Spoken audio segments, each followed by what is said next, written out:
Hello everyone, कैसे हो आप सब। एक बार पुनः स्वागत है आप सभी का हमारे अपने YouTube channel A to Z biology classes पर।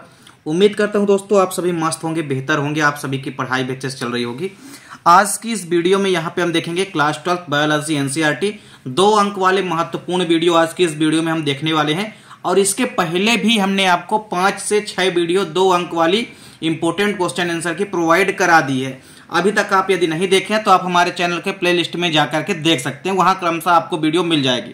तो चलिए सीधे आज की वीडियो को स्टार्ट करते हैं।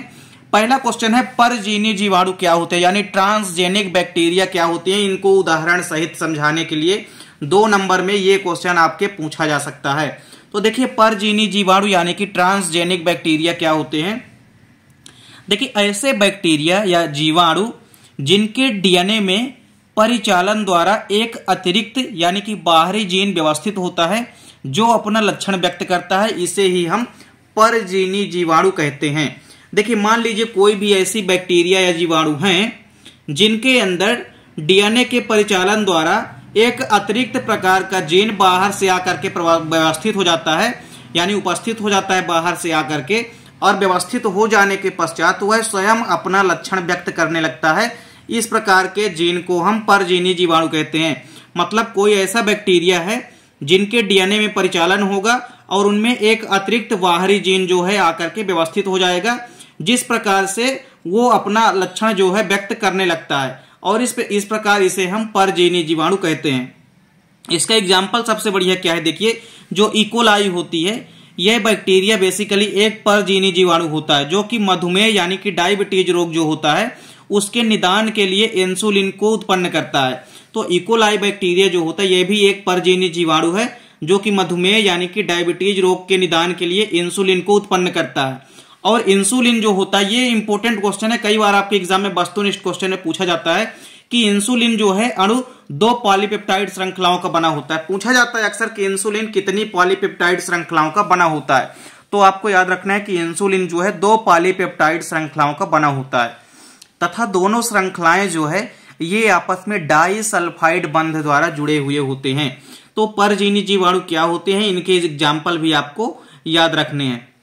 इसके बाद दूसरा क्वेश्चन है, जीएम फसलों के लाभ। देखिए, काफी इंपोर्टेंट क्वेश्चन है, चाहे जीएम फसल आपसे पूछे, चाहे जीएम सब्जियां पूछे, चाहे जीएम आपसे किसी प्रकार से खाद्य पदार्थों को पूछे, सभी क्वेश्चन जीएम से संबंधित इंपोर्टेंट हैं। जीएम का मतलब होता है जेनेटिकली मॉडिफाइड। अब देखिए, इसमें सबसे पहले तो क्वेश्चन अक्सर ये बनता है कि जीएमओ जेनेटिक मॉडिफाइड ऑर्गेनिज्म जो है जीएमओ का पूरा नाम होता है। तो सबसे पहले तो जीएमओ का पूरा नाम आपसे पता होना चाहिए। यदि जीएम बस पूछे तो आपको बताना है जेनेटिकली मॉडिफाइड, यानी अनुवांशिक रूप से रूपांतरित। तो देखिए, अनुवांशिक रूप से रूपांतरित जो फसल होती है इनसे क्या क्या लाभ हैं ये आपको बताना है।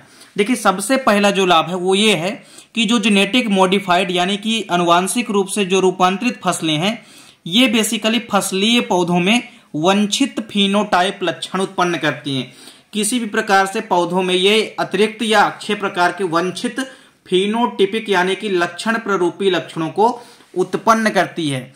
फिर देखिए, दूसरा इंपोर्टेंस या दूसरा लाभ क्या है, जो ट्रांसजीनेसिस प्रक्रिया होती है इसके द्वारा जेनेटिक मॉडिफाइड पौधों में विशिष्ट प्रकार की प्रोटीन्स उत्पन्न करने वाले जीवों को प्रविष्ट करा दिया जाता है, और ये फसलें जो होती है वो बाद में उस प्रोटीन का भी उत्पादन करने लगती है। मतलब जिन फसलों के अंदर इस प्रोटीन का उत्पादन कराया गया है या उत्पन्न कराया गया है इन प्रोटीनों को, ये बाद में पुनः उस प्रोटीन का उत्पादन करने लगती है।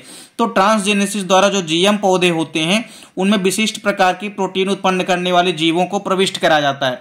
अब जब हम प्रोटीन उत्पन्न करने वाले जीवों को प्रविष्ट करा देते हैं जीएम पौधों में, तो वो पौधे बाद में पुनः उस प्रोटीन का उत्पादन या प्रोडक्शन करने लगते हैं। तीसरा इंपॉर्टेंस लाभ क्या है, देखिए, इन फसलों में जो पूर्व से उपस्थित जीन होते हैं उनकी अभिव्यक्ति को रोकने में भी सहायता मिलती है। तो पहले से जो उपस्थित जीन है उनकी अभिव्यक्ति को रोकने में सहायता मिलती है, और उनकी जगह नए प्रकार के जीन वाले जीनों की अभिव्यक्ति को प्रदर्शित करते हैं। तो इस प्रकार से यहाँ पे तीनों जो लाभ हैं जेनेटिक मॉडिफाइड फसलों के, ये आपको तैयार कर लेना है। अगला क्वेश्चन है, टीआई प्लाज्मिड क्या होता है। तो देखिए, टीआई प्लाज्मिड जो है एग्रोबैक्टीरियम ट्यूमिफेसियंस नामक जीवाणु में पाए जाने वाले विशिष्ट प्रकार के प्लाज्मिड होते हैं जो कि द्विबीजपत्री पौधों में संक्रमण के पश्चात ट्यूमर निर्माण को अभिप्रेरित करते हैं। और टीआई प्लाज्मिड उसे ही हम कहते हैं। देखिए ऐसे प्लाज्मिड जो कि एग्रोबैक्टीरियम ट्यूमिफेसियम्स नामक जीवाणुओं में पाए जाते हैं और ये विशिष्ट प्रकार के प्लाज्मिड जो कि डाइकाट यानी कि द्विबीजपत्री पौधों में संक्रमण उत्पन्न करते हैं और संक्रमण के पश्चात फिर ट्यूमर रोग के निर्माण के लिए अभिप्रेरित करते हैं यानी कि प्रेरित करते हैं, उसे ही हम टीआई प्लाज्मिड कहते हैं। और यह जीन अभिव्यक्ति में वाहक का भी कार्य करते हैं। जीन अभिव्यक्ति प्रक्रिया में ये वाहक का भी कार्य करते हैं। तो टीआई प्लाज्मिड जो है एग्रोबैक्टीरियम ट्यूमिफेसियंस नामक जीवाणु में पाए जाते हैं और पाए जाने वाले विशिष्ट प्रकार के प्लाज्मिड होते हैं जो कि डाइकाट प्लांट में संक्रमण के पश्चात ट्यूमर रोग के निर्माण को भी अभिप्रेरित करते हैं। तो छोटा सा क्वेश्चन है जिसको आपको तैयार कर लेना है। इसके बाद देखिए अगला क्वेश्चन है जीन क्लोनिंग क्या होती है, जीन क्लोनिंग के उपयोग क्या क्या होते हैं, ये क्वेश्चन अक्सर पूछा जाता है। जीन क्लोनिंग क्या है, तो देखिए एक विशिष्ट जीन में अनेक प्रतिकृति तैयार करने की जो विधि होती है वही जीन क्लोनिंग कहलाती है। मतलब किसी भी पर्टिकुलर एक जीन की कई सारी क्लोन या कई सारी उसकी प्रतिकृति या कॉपियों को तैयार करने की जो विधि या प्रोसेस होती है उसे ही हम क्या कहते हैं, जीन क्लोनिंग कहते हैं। तो जीन क्लोनिंग के उपयोग भी आप देख सकते हैं। पहला उपयोग क्या है, उच्च गुणवत्ता वाले जीवों को सरलता से प्राप्त करना, यानी किसी भी प्रकार से उच्च गुणवत्ता वाले जो जीव हैं उनको सरलता या आसानी से प्राप्त किया जा सकता है जीन क्लोनिंग के थ्रू। दूसरा देखिए उपयोग क्या है कि विलुप्त हो रहे पादपों एवं जंतुओं को संरक्षित भी किया जा सकता है, क्योंकि उस प्रकार के जीनों का समावेश करा करके उस प्रकार के जीवों को बनाया भी जा सकता है।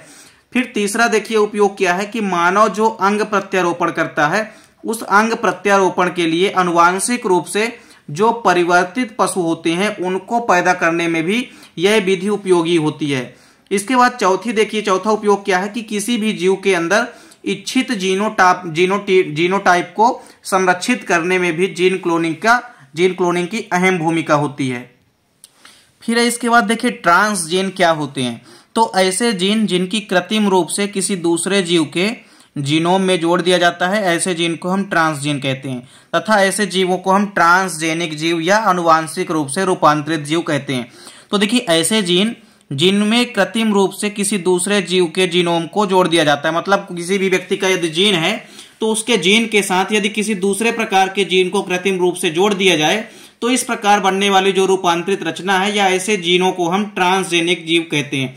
तो ऐसे जीन को हम ट्रांसजीन कहते हैं तथा ऐसे जीवों को जिनमें कि दूसरे प्रकार के जीनों का समावेश करा दिया गया है और फिर ऐसे जो बने जीव हैं उनको हम ट्रांसजेनिक जीव कहते हैं। इसके बाद अगला क्वेश्चन है डीएनए लाइगेज के ऊपर कभी कभी क्वेश्चन पूछा जाता है। तो डीएनए लाइगेज आपको याद रखना है। डीएनए लाइगेज होता क्या है, तो आपको याद रखना है डीएनए लाइगेज यह एक विशिष्ट प्रकार का एंजाइम होता है जो कि दो डीएनए खंडों को आपस में जोड़ने का काम करता है। अर्थात डीएनए के यदि दो खंड आपस में अलग अलग हैं तो उन खंडों को टूटे खंडों को आपस में जोड़ने का काम कौन करता है, डीएनए लाइगेज एंजाइम करता है। इसके बाद देखिए एक आखिरी क्वेश्चन है, स्पाइरुलिना का आर्थिक महत्व क्या है। तो स्पाइरुलिना जो होता है इसका आर्थिक महत्व कई सारे हैं। पहला आर्थिक महत्व क्या है कि इसकी उच्च जैव मास उत्पादन दर होती है जिससे कि यह कम समय में ही बड़े पैमाने पर प्रोटीन उत्पन्न करता है। तो पहली चीज तो आपको याद रखना है कि ज्यादा मात्रा में यह बड़े पैमाने पर प्रोटीन उत्पन्न करने का काम स्पाइरुलिना करता है। इसके बाद दूसरा इंपॉर्टेंस क्या है, यह बहुत ही कम समय में औद्योगिक स्तर पर उगाया जा सकता है। इसको इंडस्ट्रियल स्तर पर या इंडस्ट्रियल लेवल पर कई सारी अधिक मात्रा में या बहुत ही कम समय में उगाया जा सकता है। तीसरा इंपॉर्टेंस देखिए क्या है, यह आलू संसाधन संयंत्र के अपशिष्ट पर घास फूस या खरपतवार या इसके अलावा पशु खाद यहां तक कि वंचित या वहित मलमूत्र पर भी आसानी से उगाया जा सकता है।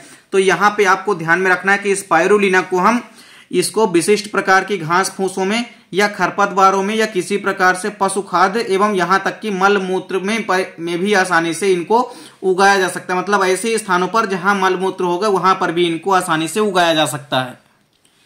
तो यहाँ पे देखिए जितने भी इंपॉर्टेंट प्रश्न 2 अंकों वाले और उनके उत्तर, उम्मीद करता हूं दोस्तों वीडियो पसंद आई होगी। दोस्तों वीडियो अच्छी लगे तो लाइक और कमेंट जरूर कीजिए।